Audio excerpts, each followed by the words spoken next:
I have never worked on a series of YouTube videos that with every installment in the series, I'm loving it more because I think that I have the greatest flexes of the entire series in this very video. And this is episode 5, god damn it, this is amazing. Some of your comments are phenomenal, so let me know your favorite flexes below and I can incorporate them into future videos. However, the proviso, gotta get this video to over 70,000 likes. The last one, you got over 60,000, which is extremely cool, and you managed to succeed, so we're raising the bar even higher. 70,000 likes, and the next flex video will be out within a week, but I warn you in advance, this one will blow your pants off. And I really wanted to start with Fairy Tail, because despite the hate it gets, it has some prime A-class flexing that should not go without saying. Now, I mentioned that I only do one character in each of these, so I'm going to be talking about Natsu's flexes, and I will be saving certain other flexes from the series for a future part, provided you get this to 70,000 likes, and also follow me on Twitch. Okay, that's not exactly one of the provisos, but I'm planning on starting to stream on Twitch. Link in the description. Anyway, for the first several minutes, let's talk and gush over the beautiful flexes of my boy Natsu Dragneel. As we know, whenever anime tries to hype something up, you know, get our characters super badass and surprise us with epic flexes, the first thing you gotta do is make a time skip. We don't want to watch years of grueling training. Hell nah, skip that shiz. Get us the protagonist or whatever after his journey to beat bad guys' tushies. And Natsu does this. In fact, Fairy Tail is so badass,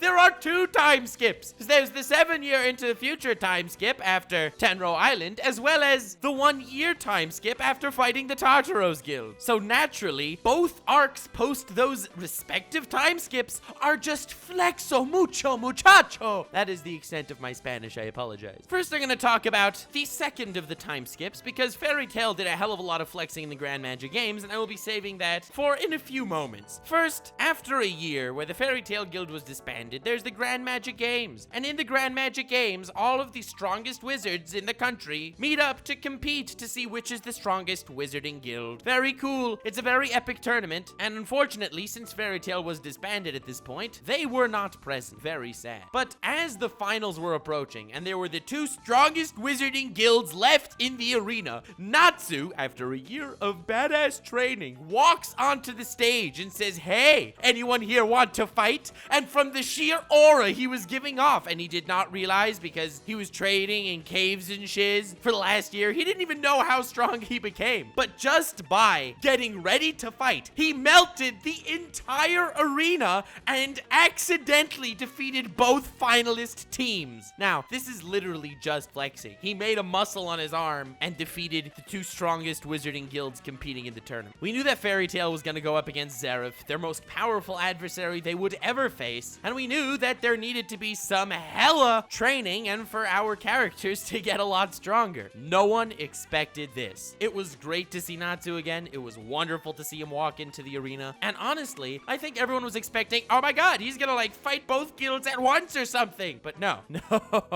He inadvertently melts them both, as well as the rest of the arena. This was a mad flex. It was incredible. And every single fight Natsu gets in the arc between the time skip and meeting Zeref, Natsu just flexes on everyone. It takes like 1,000,000 bad dudes, that was a slight exaggeration, I just don't remember the number, to summon Super God Ultimate Mountain Monster Guy. And they're like, oh my god, Super God Ultimate Mountain Monster Guy is just so powerful. And Natsu just like one-shots him. Or you got a guy, Blue Note. Blue Note was slapping Fairy Tail, Natsu included, during the Tenro Island arc. It took Knockoff Shanks, otherwise known as Gildarts, to defeat him in the past, and Natsu just walks up to the guy. No matter what gravity jutsu shiz he's pulling out of his tuchus, Natsu annihilates him immediately. Natsu is a master flexer, but nothing comes close to what I am about to say. These are just overpowering fights. They aren't per se flexes. Now, here are some flexes. I understand this is a bit of a spoiler. However, I feel like Fairy Tail is one of those things that either you watched and you like, you watched and you don't like, or you didn't watch and don't really intend to watch because there's a hell of a lot of stuff out there. I do recommend Fairy Tail if it's your style show, and if it is your type, you will love it. So, spoiler warning for the Grand Magic Games arc, Fairy Tail had to go through a 7-year time skip to avoid destruction by the hands of Acnologia. Really powerful dragon monster dude, not the point right now. So, naturally, the balance of power among the magic guilds in the land of Fiori has shifted drastically. This new guild, Sabretooth, popped up during those 7 years, and it has become the strongest guild. It wins everything, and since all all of Fairy Tail's core elite strongest members were sent 7 years into the future, the Fairy Tail Guild had its name very smeared, and they were coming into this competition as the underdogs, despite the fact that it was stated that they were tied with Phantom Lord to be the strongest guild in Fiori in the past. Now, with all these warriors, jumping forward 7 years, everyone knew it would be more of a challenge, but no one expected it to be quite as challenging as it was. To get my point across, there were these massive preliminary rounds where every guild picked their 5 strongest wizards to make a squad to see if that squad can win the preliminary rounds to get into the top 8 to enter the actual tournament. So, of course, naturally, Sabretooth won first place, big surprise. Natsu's group won 8th place out of 8th, so everyone was like, ha! Fairy Tail just barely made it. They're about to be destroyed. But little did everyone know, Fairy Tail actually made 2 squads of 5 members each, and they also made it to 2nd place. That's a massive flex. That they were able to divide their strongest guys into 2 groups and both of them make the tournament, that is epic. But despite that, Sabretooth still won first, and Sabretooth was pretty much wrecking the competition because their team was ridiculously overpowered. They had like a God Slayer and 2 Dragon Slayers and 1 Whammon that I'm still not exactly sure what she does. She does these portally shiz, and 1 dude that could copy anyone's magic because we need one of those in literally every single show ever, including basketball anime. Sabretooth is flexing nonstop, and I'm not mentioning those flexes because they aren't nearly badass enough to talk about here. We're talking about prime badass flexing only, and Natsu accomplished that in spades. One of Sabretooth's flexes inadvertently hurt someone and it pissed off Natsu, so Natsu just stormed their guild and beat up their guild leader before the fight even started and was like, alright, I'll see you in the rink. And everyone was like, holy flip, this guy's actually pretty good. But you caught us off guard, we will destroy you. And in the epic battle of Dragon Slayers, Natsu and Gajeel versus Sting and Rogue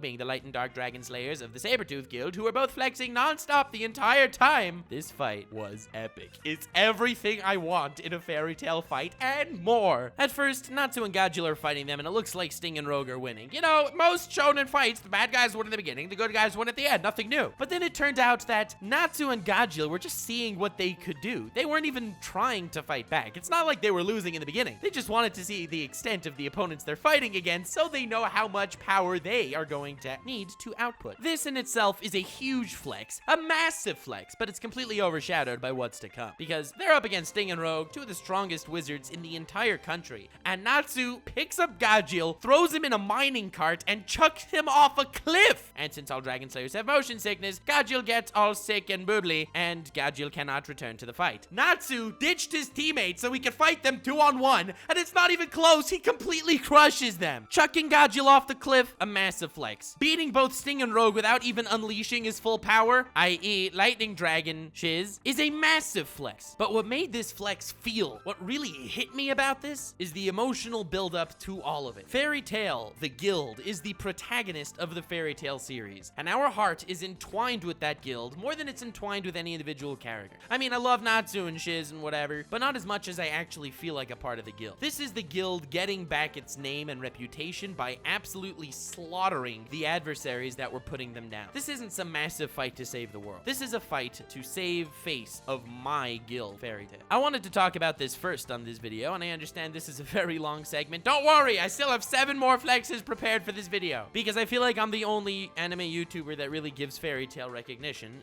and it deserves some. I understand all the bad and all the crap you want to throw at it, as well as making fun of it plot-wise and power scaling-wise, but the heart and soul is there, and every fight, every moment encapsulates that heart and soul to its entirety. The more you watch of it, the more you feel like you actually are a part of this Fairy Tail guild. And watching the guild that you love so much smeared through the mud by 2 individuals, and Natsu, 1 guy, who ditched his teammate, absolutely flexed on them and annihilated them, was beautiful. Whatever you want to say about Fairy Tail, the feels are there, and they are integral to all the core moments in the entire story. Next flex! Yes, I'm sorry, that was a long one, but this one is Szayelaporro Granz, and when he fought against Uryu and Renji. So as we know, Uryu and Renji are 2 absolutely useless characters in Bleach. Okay, I'll take that back because I know there are Uryu and Renji fanboys out there somewhere hiding beneath clouds of dust, presumably, because I've never met them. him. Ha! Suck it, Renji and Uryu fanboys. I'm sorry, I'm getting ahead of myself. But whenever a character in Bleach does something badass and has these badass moments that we're like, oh my god, this guy's actually pretty cool, you know for a fact that in the next arc, he will be borderline useless. I know, it's kind of sad, but that's sort of how Bleach runs. So Renji and Uryu, badass as they are, were fighting these hollow guys, and they were like number 140 billion or whatever number they came up with. But it was irrelevant fights. The point is they were fighting nameless opponents. So, you know, if you want to give them a W over a nameless opponent, that's pretty cool. But in the long run, it doesn't matter because, as we know, every self-dignified evil organization needs to have a number. There are the 10 Espada. There needs to be that number there. We need to know exactly how many opponents there are, or else I don't know what we're gonna do. The villains are just gonna be ashamed to go to the villain pub, talk to other villain organizations, and they'll be like, yeah, we didn't actually give our guys a number. They would be laughed out of the establishment. What the hell am I saying? Oh yeah, they fought nameless dudes, and now they were fighting Szayelaporro Granz. And I believe he was like number 8 Espada or something, which, I mean, it's pretty impressive, not gonna lie. It's not as impressive as number 7, 6, 5, 4, 3, 2, or 1. Flexing on y'all, showing you my math skill. Get this to 70,000 likes, and part 6 will be out within a week. Hell yeah. But after they're fighting Szayelaporro for a while, they're getting completely bodied, but they get some hits in. They're like, oh, damn, we actually really injured him here. I think we crushed like half of his vital organs or whatever. Szayelaporro, the absolute mad lad, was like, yes, I actually let you crush my vital organs and stuff. And they're like, Nani? No, they weren't actually like that. The writing in Bleach isn't that good. I'm sorry. I don't know why I'm taking shots at Bleach. It's a genuinely good show, and this was an amazing arc. But the point is, he's like, I let you crush all of my vital organs and shiz, just so I could show you that I actually have doubles of all of my vital organs. And he proceeds to switch his vital organs with, like, other vital organs that he had, like, I don't know, in his back pocket or something. He's like, ta-da, all fine. Now you see you have no chance against me. And not only that, until this point, I wasn't even really fighting you at full strength. Because, as you can see, I have these 2 voodoo doll things, and in the voodoo dolls, of you, of course, there are vital organs. So if I crush the vital organs inside these voodoo dolls, it crushes your vital organs. Oh my god, how epic am I? So, Szayelaporro not playing all his cards right in the beginning, you know, letting himself get completely battered and tattered, just so he could show them, not only do you have no chance of beating me at this level, not only do I have doubles for all of my vital organs, however, I can also defeat you by just crushing your vital organs. I don't know, this guy has like a vital organ fetish. I'm telling you, those words must have been said at least 4 dozen times over the span of one episode. And I mean, it kind of goes without saying that I have to mention how Pesce did a sick thing over here when he was fighting Szayelaporro, and he was like, hell yeah, I actually had a sword all along. And he grabs his penis, which is actually the hilt of a sword, and pulls the sword out. I don't know, this was one of the most inspiring scenes in all of Bleach, and it is a level of Chad that we should all aspire to. But anyway, Szayelaporro had some pretty epic flexing right there. I have a few more from Bleach, but I'll save them for a future episode. For example, a certain speech Kuratsuchi gave to Szayelaporro just an episode later.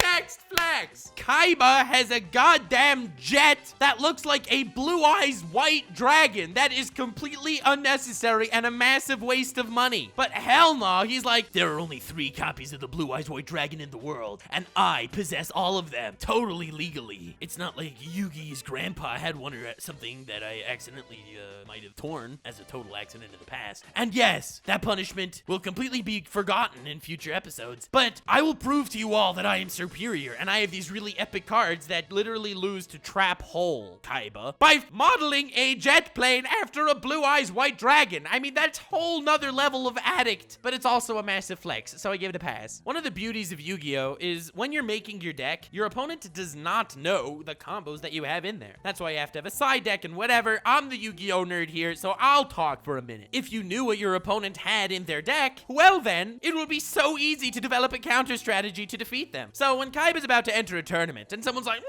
I wonder what kind of deck Kaiba runs. What am I gonna do to figure it out? This is very complicated. And then Kaiba lands in a Blue Eyes white jet. Damn it, this is epic flexing of the highest magnitude. Next flex. Alexander Louis Armstrong from Furumeto Alchemistu Brotherhood, as well as Furumeto Alchemistu. Yes, I wanted an excuse to say both of them in the correct way. And if you don't pronounce them this way, well, then you're culturally appropriating Japan. Sorry. So the obvious flexing of Monsieur Alex Louis Armstrong is the literal flexing. The guy is always making muscles to show everyone else how inferior they are to him. No, it's to make them happier, because as he tells Edward every time Edward gets hospitalized, and Edward Edward gets hospitalized a hell of a lot. Oh, I know exactly what will make you feel better. If you glance at this glorious physique, all your wounds will be healed in no time. As he makes like 45 poses, just of course, not to flex, but to heal Edward Elric. What an absolute selfless Chad that Alex is. But that is not nearly the level of flexing that I would like to discuss. He also has these cool little twinkly things that appear next to him every time he takes his shirt off, and he takes his shirt off a hell of a lot. I mean, no matter where he is, no matter what he's doing, you can expect this bastard to take his shirt off almost as much as Captain Kirk from the original Star Trek. For those of you who don't know the plot of the original Star Trek, I'm gonna spoil the entire series for you right now. They reach an alien planet. They're like, okay, let's send these two red shirts that aren't main characters to scout. Both of them die, so Kirk goes down himself, Kirk being the captain. Kirk then sees an alien, sees a hot alien whammon, gets it on with the hot alien whammon. The alien comes to kill him. He takes his shirt off and beats up the alien. There, spoiled the entire Star Trek for you. I'm sorry, fam. But Alex Louis Armstrong takes his shirt off even more than Captain Kirk, and he doesn't even do it to fight aliens. He does it whenever he possibly can. Is someone having a bad day? Well, then let's take our shirt off and give him a hug. Yes, that is the completely appropriate course of action, Alex. Very cool. But aside from the taking the shirt off, aside from the constant literal flexing, aside from the twinkling sparkle thingies that travel around with him everywhere, that would make cosplaying him truly difficult, Alex Louis Armstrong, when he fights, has a very distinct alchemy. His alchemy controls stones, right? He can master the shapes of stones to fire them like spears at his opponents. But what is truly beautiful about this is that he not only fires stones as projectiles at his adversaries, but he also carves them to the shape of his face. Now that is next level of absolute mad lad. That's like levels of absolute mad Chad. Yeah, that wasn't cringe. I'm sorry, I just think it's inspiring. Once you're shooting projectiles at your opponent to kill them, at least let them glance at something of massive glory and beauty physique while they're getting pummeled to their death. Respect, Alex. Very cool. No offense, your sister has better flexes, and we'll be talking about them in a future video. After all, the power of flexing has been passed down the Armstrong lines for generations. Next flex. In Fate Zero, we have a certain moment that is one of my favorite scenes in the entire series. It's the Banquet of the Kings. It's where Ryder, the King of Conquerors, Saber, the King of Knights, and Gilgamesh, the King of Heroes, are all dining together in peace, even though they're supposed to be killing each other, because Fate Zero is a massive battle royale. It's like Fortnite, but with like ancient wizard monsters. Okay, it's a lot better than that. I'm sorry if that turned you off of the series. I promise it's fantastic. And even though they're supposed to be killing each other, they are having a noble banquet where they are discussing their individual philosophies of what makes a king. In case I haven't made it clear enough by the fact that Fate Zero is one of my 5 favorite anime of all time. Fate Zero is one of my 5 favorite anime of all time, and you should all watch it. It's only like 24, 25 episodes. Damn, you're killing yourselves if you're not seeing it. It's a masterpiece. I try to recommend at least one anime for all these flexing videos, and guys, please watch Fate Zero. But during this epic banquet, while they're discussing each other's philosophies and what makes a king, Iskander wants to prove to Saber exactly what it is that makes him a king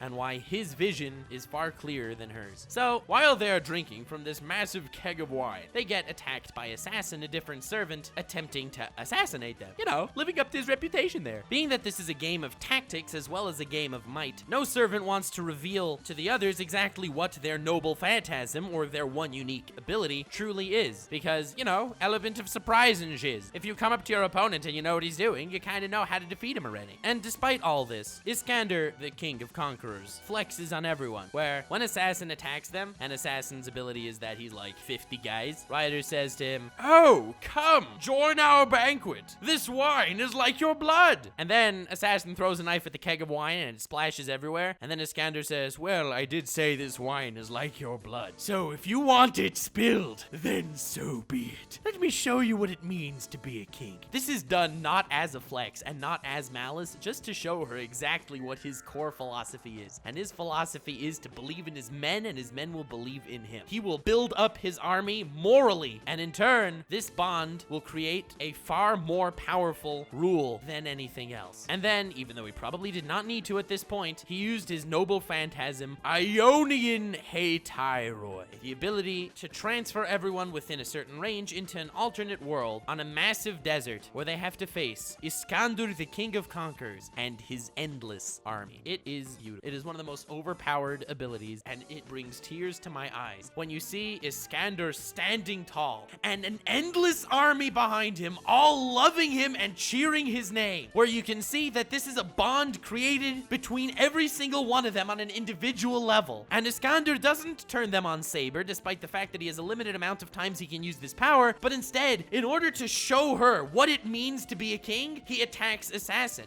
50 some odd dudes that are standing in the middle of the desert, while he has an endless army, and he leads the charge to destroy them. Yes, this is the moment where Assassin meets his fate, and this is the moment where Saber falls into massive dismay, where Ryder teaches her what it means to be a king. The charisma of this absolute Chad is unrivaled, and this flex on Assassin, as well as on Saber, as well as low-key on Gilgamesh, was mind-bogglingly epic. This holds weight for thematic reasons, as well as on a very ideological level, but on the base viewing, the flex was massive. After he defeats his adversaries, he cheers, and all of his men cheer as well. Victory in battle. And it's this love and bond between him and his men that he uses to flex on Saber. And well, flex on Assassin, because it was like 50 dudes in the desert up against an endless army. God damn it, next flex! So in my last Epic Flexes video, I talked about a certain someone from Kuroko no Basket, a basketball anime. And despite the fact that Akashi does have some of the biggest flexes in the game, y'all wanted me to talk about a different moment in Kuroko no Basket, and low-key, it destroys what I was talking about. I totally forgot about this until you mentioned it, but I rewatched it, and it blew my mind once again. So, the story takes place after the Generation of Miracles. These 5 or 6 strongest players in the country split up teams in order to have more challenges or whatever. And since this took place before, it was when the entire Generation of Miracles were on the same team. And they were just getting bored. They far outclassed every single one of their opponents. They annihilated them to the point that their opponents did not even want to play this sport that they gave thousands of hours of their life to. There is no coming back from a defeat from the Generation of Miracles. And the Generation of Miracles themselves, mentally, were not in a good place. They were not enjoying basketball anymore. They had no one that could stand up to them. So, in this one fight, I say fight because it's shonen anime, and in shonen anime, card games could be a fight, and so could basketball, okay? It's like Great Ninja War and Naruto Shippuden, freaking basketball game in shonen sports anime. Not exactly saying they're on the same level, because Naruto Shippuden doesn't stand a chance, boy! Okay, I'm sorry, I just had to say that for emphasis. But in this match, they scored some points. They clearly weren't trying. And in fact, they were even giving away the ball at stupid occasions during this basketball game. And their opponents were trying really hard, and they ended up winning. Hip hip hooray! But they won 111 to 11. They wanted to win where the scoreboard would just be ones. So they would give away just enough points for their opponents to get exactly 11 points off. And they were holding back from scoring too much because they wanted it to be exactly 111 to 11. Now, if that is not one of the best flexes and most badass things ever, I don't know what is. Building up their opponents that they were actually getting points and then finalizing to realize exactly what was going on is soul crushing. And whammin' and gentle whammin', that's why it made it to this list of biggest flexes in Anime 5. Next flex, Gearless Joe from Megalobox. So Gearless Joe wanted to make a name for himself when he was entering the tournament because he was a fighter that no one knew about. And in this world where it's boxing meets anime, everyone has like this crazy gear that they wear to completely beat the lights out of their opponents. Honestly, boxers have enough brain damage. You don't need to give them miniature mechs to completely pummel the sense out of everyone. I'm sorry, my personal hot take, but Joe, in the beginning inadvertently, but then realizes this is a great way to make a name for himself, enters these epic tournaments fighting these opponents with massive gear that makes their punches goddamn torpedoes without gear. He then gets the name Gearless Joe because he's fighting everyone with mechs without a mech. This is also my second favorite anime of the last year, 2018, so I highly suggest you check it out if you didn't. It's only like 12-13 episodes. The character development is great and the fights are stellar. Next flex! This one comes from one of my patrons, Overlord Joestar, that he recommended to me on my Discord server that is open to all patrons. If you're interested, feel free to become a patron. Link in the description. But he mentioned a certain flex from Air Gear, and while I've never seen Air Gear, it's an anime based around rollerblades that are basically foot cars. And with these foot cars, I looked up some clips and whatever, you can do pretty awesome shiz. I mean, you can fly around. It's like, it's almost like it's an anime or something. I mean, this is something that only would exist in anime. So now you have a dude named Onigiri, which is actually surprisingly named after Zoro from One Piece's epic sword attack, Onigiri. And this mad lad has rollerblades, and of course, being that this anime has that one quirk, being rollerblades, that is literally everyone's life. Just like in basketball anime, basketball is literally the most important thing ever. anime. So this dude flexes on the competition by riding around upside down with this rollerblade thing on his head. This is peak flexing. And in essence, according to Overlord Joestar, the series is mostly about who can flex better with these rollerblade things. So I'd say this is a pretty epic flex. I'm a little biased towards,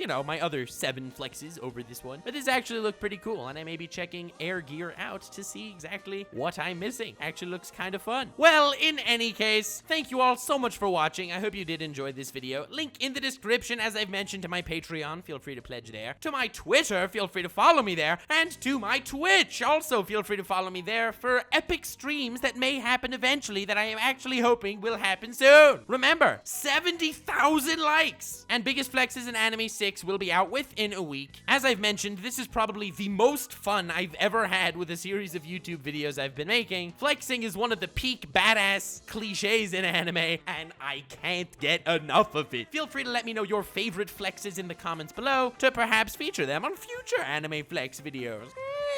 That is, if the fan base can flex on me again and get this to 70,000 likes, eliminating my sleep schedule for good. That would be very cool, very cool. So with that said, have yourselves the most wonderful evening, and remember to stay weird, fam.